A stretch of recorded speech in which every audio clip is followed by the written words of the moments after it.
Isang mapagpalang umaga po sa lahat ng ating kapatid na nanonood ng live devotion na ito sa anumang panig ng mundo o ng Pilipinas.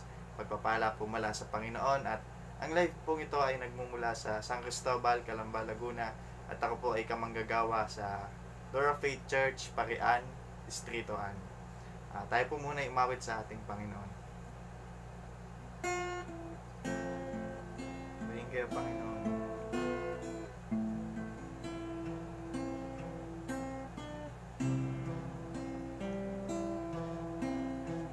Tayo po umawit. Hide me now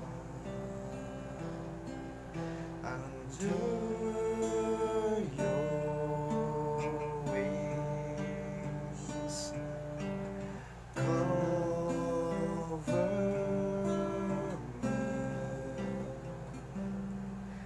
me within your mighty hands. When the oceans rise, when the oceans rise and thunders roll, I will soar with you above the storm. Father, you are king over the flood, and I will be still. Know you are God. Unrest my soul, unrest my soul in Christ alone. Know His power in quietness and trust. When the oceans rise and thunders roll, I will soar with you above the storm. Father, you are king over the flood, and I will be still. Know you are God. When the oceans rise, when the oceans rise and thunders roll, I will soar with you above the storm. Father, you are king over the flood, and I will be still. Know you are God. When the oceans rise, when the oceans rise and thunders roll, I will soar with you above the storm. Father, you are king over the flood, and I will be still. Know you are God, and I will be still. Know you are God, and I will be still. Know you are God, and I will be still. Know you are God. Panginoon, maraming salamat po sa umagang ito, at dalangin ko po ay patuloy na kayong kumilos sa aming mga kalagitnaan. Banal na Espiritu, kayo po ang mapaluguran at papangiti namin sa umagang ito. Maraming salamat po sa mapapakinggan namin, Panginoon, na inyong mga salita. Nawa po ay tumimo ito sa aming mga puso, at palagi namin maalala na kayo ay Diyos ng aming mga buhay. Maraming salamat, Panginoon. Pinagkakatiwala namin sa inyo ang lahat sa pangalan ni Jesus. Amen. Magandang umaga po muli sa ating lahat. Ang pag-aaralan po natin sa umagang ito ay pinamagatan ko pong God is God. At ang ating pong teksto ay magmumula sa Unang Hari, Kapitulo 19 or 1 Kings chapter 19. Babasahin po natin yung buong chapter po. Ulitin ko po. 1 Kings 19 or unang mga hari 19. Buong kapitulo po yung ating babasahin.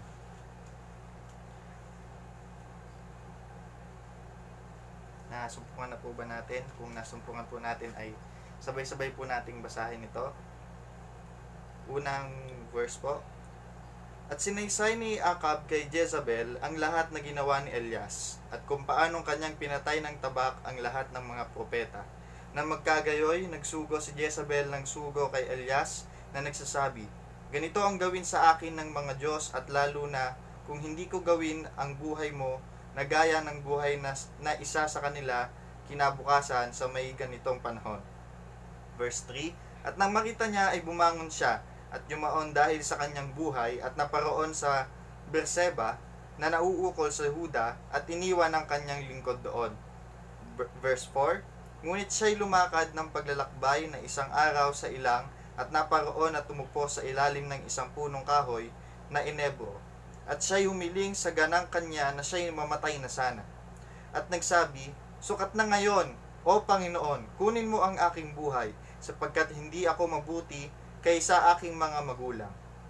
Verse 5, at siya'y nahiga at natulog sa ilalim ng punong kahoy na inebro, at narito, kinalabit siya ng isang anghel at sinabi sa kanya, ikaw ay gumising at kumain. At siya'y tumingin at narito na sa kanyang ulunan ang isang munting tinapay na luto sa baga at isang sarong tubig. At siya'y kumain at uminom at nahiga uli. Verse 7 po. At ang anghel ng Panginoon ay nagbalik na ikalawa at kinalabit siya at sinabi, ikaw ay bumangon at kumain, sapagkat ang paglalakbay ay totoong malayo sa ganang iyo. At siya'y bumangon at kumain at uminom, at siya'y yumaon sa lakas ng pagkain niyaon na 40 araw at 40 gabi hanggang sa Horeb sa bundok ng Diyos. Talatang Siyam. At siya'y naparoon sa isang yungib at tumuloy roon. At narito, ang salita ng Panginoon ay dumating sa kanya at sinabi niya sa kanya, ano ang ginagawa mo rito, Elias? At sinabi niya, ako'y naging totoong marubdob dahil sa Panginoon, sa Diyos ng mga hukbo, sapagkat pinabayaan ng mga anak ni Israel ang iyong tipan. Binagsak ang iyong mga dambana at pinatay ng tabak ang iyong mga propeta. At ako na lamang ang naiwan at kanilang pinag-uusig ang aking buhay upang kitling. Talatang 11, at kanyang sinabi, ikaw ay yumaon at tumayo ka sa ibabaw ng bundok sa harap ng Panginoon. At narito, ang Panginoon ay nagdaan. At bumuka ang mga bundok sa pamamagitan ng isang malaki at malakas na hangin at pinagputol-putol ang mga bato sa harap ng Panginoon. Ngunit ang Panginoon ay wala sa hangin. Pagkatapos ng hangin ay isang lindol, ngunit ang Panginoon ay wala sa lindol. At pagkatapos ng lindol ay apoy, ngunit ang Panginoon ay wala sa apoy, at pagkatapos ng apoy ay isang marahang bulong ng tinig. 13. At nangyari, nang marinig ni Elias ay tinakpan niya ang kanyang muka ng kanyang balabal at lumabas at tumayo sa pasukan ng yungib. At narito, dumating ang isang tinig sa kanya at nagsabi, anong ginagawa mo rito, Elias? At kanyang sinabi, ako'y naging totoong marubdob dahil sa Panginoon, sa Diyos ng mga hukbo, sapagkat pinabayaan ng mga anak ni Israel ang inyong tipan.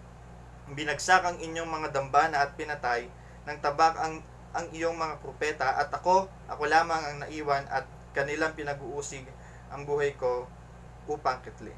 Putulin po muna natin doon at pumunta po tayo sa ating unang punto ng pag-aaral natin. Ang titulo po ay God is God, o sa Tagalog, ang Diyos ay Diyos. Ang una po nating punto dito ay God is not limited to our emotions. Ulitin ko po, God is not limited to our emotions, o ang Diyos ay hindi nalilimitahan ng ating mga emosyon. Makikita po natin ito dun sa verses 1 to 8. Makikita po natin doon kung paano napagod si Propeta Elias dahil sa mga nangyari, at kung paano yung emosyon niya ay nanguna sa kanya. Sabi nga doon ay, sa verse 3 po, at nang makita niya ay bumangon siya at yumaon dahil sa kanyang buhay, at naparoon sa Berseba na nauukol sa Huda, at iniwan ng kanyang lingkod doon. Makikita po natin dito na si Elias ay tumalikod sa kanyang mga responsibilidad na inatang sa kanya ng Panginoon. Pero isang magandang bagay po yung makikita rin natin dito. Hindi siya tuluyang tumalikod sa Panginoon. Kumbaga, parang tayo mga tao na pagka dumarating na yung maraming pagsubok, may mga pagkakataon na napapagod tayo, napapagal tayo sa sitwasyon. Ganun po yung nangyari dito kay Elias.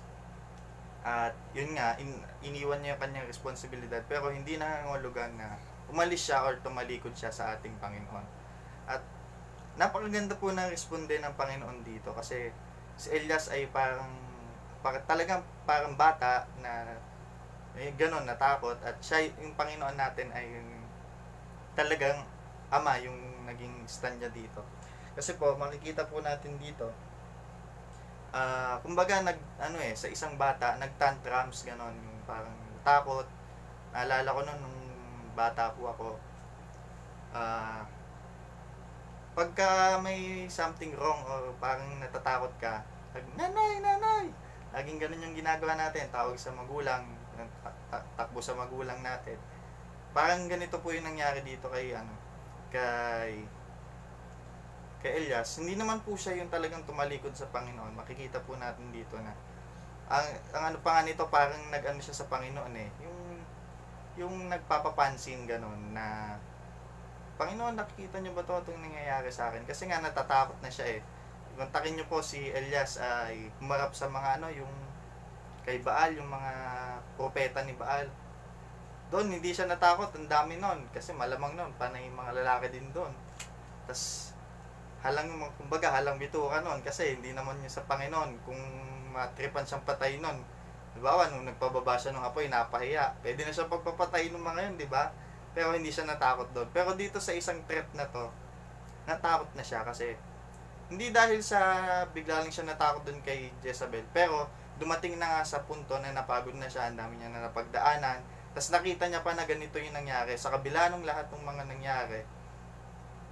Ganon yung biglang sumunod na pangyayari na parang ipapapatay siya. Tapos sabi niya pa nga, inuubos na yung mga lingkod ng Panginoon. So ayun, yung emosyon niya ay na nanguna kaysa sa kanyang pananampalataya sa Panginoon. At makikita natin dito yung Panginoon, nagpadala pa siya ng anghel dun kay Elias. Sabi niya, may problema, parang imagine na lang natin na gano'n, may problema tong anak ko Pinadala niya yun ng anghel. Tapos sabi dito sa verse 8, naglakbay si Elias ng 40 days and 40 nights. At alam po natin sa Biblia ay ang 40 days and 40 nights ay nagsisimbolo sa transition period, yung mga panahon na parang nahayaan ng Panginoon na mag-reflect ka sa sarili mo, gano'n, at maihayag yung kanyang mas magandang plano sa inyo. Parang yung nangyari kay Jesus, yung nag-fasting siya ng 40 days and 40 nights, kay Moses, gano'n. Parang transition talaga siya para ma-contemplate ba, gano'n, parang ano bang magandang salita, mas makita natin kung ano yung talagang nangyayari, mas magkaroon tayo ng mas magandang grasp dun sa sitwasyon. At yun nga, hinayaan siya ng Panginoon na maglakbay ng 40 days, at yun ay sa pamamagitan din ng lakas na pinagkaloob sa kanya ng Panginoon. Kasi kung iisipin natin, yung 40 days 40 nights na yon na nagtatago lang siya, kung sa kanya lang, kung walang nag-provide sa kanya na anghel na pinadala ng Panginoon, marahil ay totoo nga yung nangyari na sabi dito ni Elias, Sana mamatay na lang ako, parang gano'n. At pumunta po tayo sa ating pangalawang punto. God is not limited by our expectation. O ang Diyos ay hindi nalilimitahan ng ating mga expectations, ng ating mga inaasahan. Kasi dito sa verse 9 to 14,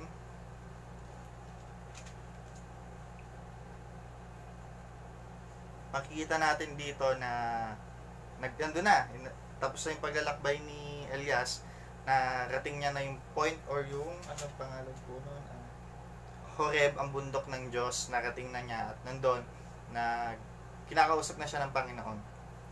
Nakakatuwang bagay po dito kasi makikita natin na si Elias nag-expect talaga siya ng something na extraordinary, na katulad ng mga nangyari sa nakaraan niya, na nakapagpababa siya ng apoy sa pamamagitan ng kapangyarihan ng Panginoon. Marami siyang nasaksihan na kumbaga bongga na pangyayari, or yung parang yung hindi natin in-expect, yung unexpected, bigla na lang sa pamamagitan ng kapangyarihan ng Diyos nakabuhay siya ng patay, di ba? Maraming nangyari. Malamang dahil nga nag-expect talaga si Elias ng siguro na bigla na lang mamatay si Jezabel, ganon, bigla na lang magpaulan din si Lord ng apoy, pababaan yung mga isinugo ni Jezabel. Di natin alam, pero malinaw naman dito na nakikita natin na nag-e-expect din talaga siya ng kakaiba dahil nga yun yung mga naranasan niya.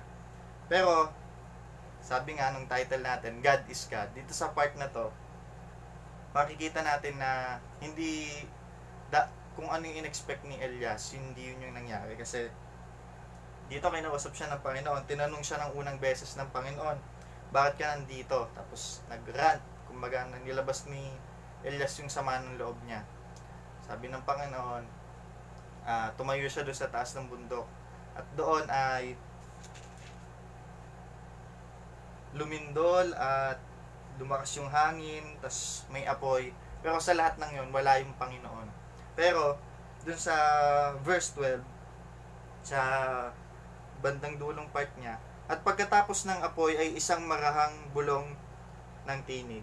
At nangyari sa verse 13, at mangyari nang marinig ni Elias ay tinakpan niya ang kanyang muka ng kanyang balabal at lumabas at tumayo sa pasukan ng yungib. At narito dumating ang isang tinig sa kanya at nagsabi, ano ang ginagawa mo rito, Elias? Yun yung panahon na reveal ni Lord yung sarili niya doon. Dumating siya doon sa kumbaga least expected na paraan. Kasi lumindol na, di expect mo kung ikaw si Elias or tayo na mga nakaranas tayo siguro ng maraming mga himala na ginawa ng Panginoon sa pamamagitan ng ating buhay. Nakita na, marami siyang nakita. Marahil isipin niya nandun na sa lindol, pero wala. Lumakas na hangin, pero wala. Tapos dun sa apoy, kasi di ba yun yung parang isang pinakasikat na pag sinabing Elias, yun agad yung mai-imagine natin yung nagpababa siya ng apoy. Pero wala doon ng Panginoon. Pinatunayan lang dito ng Diyos na siya ay Diyos. Gagawin niya kung anong gusto niya. Kung saan niya gustong kumilos, doon talaga siya kikilos. Kung paano niya gustong kumilos, ganoon siya kikilos. At hindi siya kumbaga hindi natin siya pwedeng kahunan ng ating mga expectations, kahit ng ating mga imagination. Naalala ko nga noon, patotoo ko lang po sa inyo.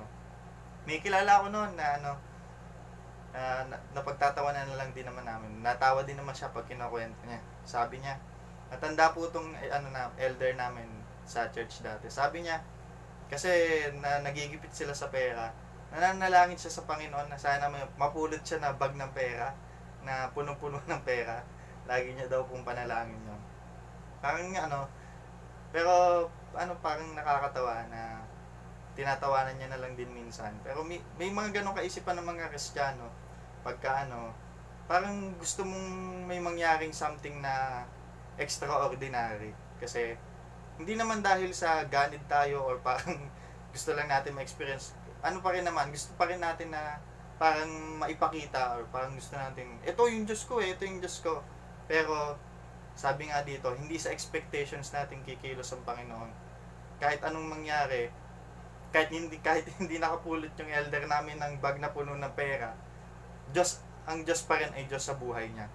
Talagang kumikilos pa rin ang Diyos. Kasi, kung papansinin niya, ilang taon niya na daw yung pinagpe-pray dahil nagigipit sila. Hanggang ngayon, buhay pa yung elder na yon, hindi sila pinagkukulang ng Panginoon. Hindi man sa paraan na biglaang may 1 million na nandun sa bag na nakuha nila.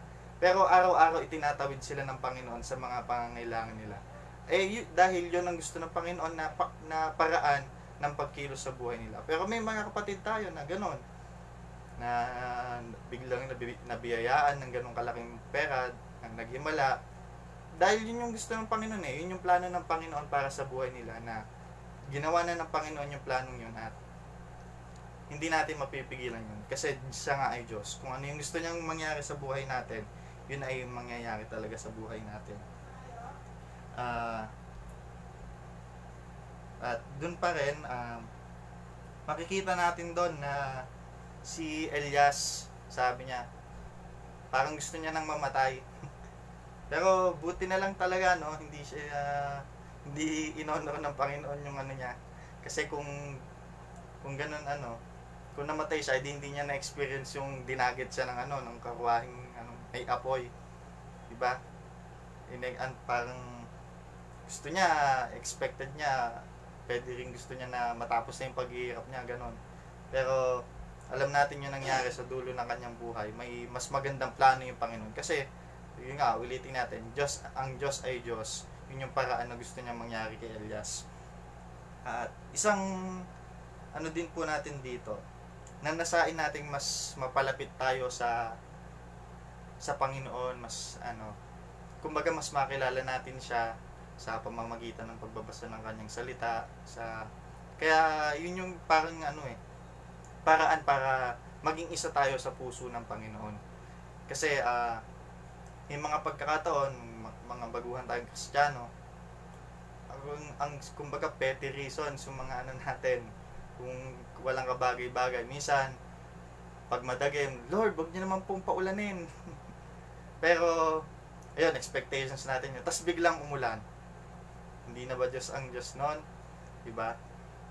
Tapos may pagkakataon din nung ako youth na ang daming revival na sa mga kabataan, yung church, yung Door of Faith natin sa Parian, parang sumasama sa mga ibang kabataan dito sa Calamba. Habang revival nun, lagi akong nag-expect, Lord, gusto kong maranasan yung katulad nung sa upper room, yung may mga dilang apoy, yung parang ganon na nangyari, yung manifestation nung pagbaba ng Holy Spirit, ng Pentecost. Ganon, parang nag-expect ako ng ganon. Pero nung lumilipas yung panahon, naintindihan ko na kahit hindi gawin ng Panginoon yon, yung kumbaga sa natin, extraordinary yun Diyos pa rin siya. Kumilos pa rin siya nung gabing yon, kahit hindi ako nakakita nung ganun. Parang nga ako nun, kung imagine ko yung sarili ko, ganito yun ako, nakatas kamay kung ganan. Tapos minsan, bigla ako namulat-mulat na ganun. Tiniting ako kung may apoy na sa paligid. Pero habang lumalalim tayo sa pagkakakilala natin sa Panginoon, mas nagiging kaisa natin yung puso ng Panginoon. Kaya yung sa mga tagapanguna natin, di ba, pag nananalangin sila, kahit matagal na sila sa Panginoon, pag may sakit, ang panalangin nila, Panginoon, dalangin namin yung kagalingan sa kapatid na ito. Ngunit kung ano man po yung kung ano yung nais nyo talaga sa kapatid namin ito po yung mangyari. Gusto namin gumaling siya, pero kung ano yung plano nyo, yun ang mangyari. Kaya pala, mas naintindihan ko na kaya pala ganun yung panalangin ng mga tagapanguna natin. Kasi hindi nila kinakahon ng Panginoon sa expectations nila. At may mga pagkakataon naman na may mga lingkod ng Panginoon na nananalangin na, Panginoon, wag tumama itong bagyong ito dito sa aming bansa, lumisto, at nangyayari. Dahil yon kasi, alam na nung lingkod na yon kung ano yung nais ng Panginoon. Talagang, kasi nga, isa na yung puso nila sa Panginoon. At yun yung po yung naisin natin palagi na maging kaisa natin yung puso ng Panginoon, mas maging malalim tayo sa pagkakilala sa Kanya, at mas lalo tayong ma-in love, at lalong mahayag sa atin yung kalwalhatian niya. At alam po natin na yun yung magbabago sa atin. Sabi nga, from glory to glory, we are changed. At punta po tayo sa ating huling punto. Ang huling punto natin ay God is God. Yung title natin, yun na rin yung pangatlong punto natin. Ito na po yung pangatlong at huling punto, God is God. Doon po sa dulo na yon, makikita natin yung pinutol po nating part kanina. Basahin nyo na lang po sa inyo pong mga bahay. Makikita po natin doon na pinakita ng Panginoon kay Elias na hindi siya yung huli, na hindi siya yung huling mananampalataya. Kasi yun yung sabi niya parang yun yung iniisip niya na siya na yung last. Pag pinatay pa siya, ano na mangyayari sa sa kaharian ng Panginoon? Ganon, yung sa pinaglalaban natin na yung panahon na yon. Parang akala niya pag namatay siya doon, dead end na, wala na, kumbaga tapos na yung istorya. Pero pinakita doon ng Panginoon na hindi ikaw yung madami pa dyan na hindi lumulod kay Baal. Yun ang sabi ng Panginoon. Madami pa dyan na marami pa siyang plano ang Panginoon nung mga panahon na yun. At makikita natin doon sa dulong part, maraming ibinili ng Panginoon kay Elias. At marahil hindi niya na nakita yung ibang part nung katugunan nung plano ng Panginoon. Pero lahat yun ay kumbaga sabi nga nung all part of the master plan ng Panginoon. Parte talaga siya ng plano ng Panginoon ng pagliligtas sa sangkatauhan. Hanggang ngayon, yung plan of salvation ng Panginoon, lahat yan nakalatag na. Nilatag na yan ng Panginoon.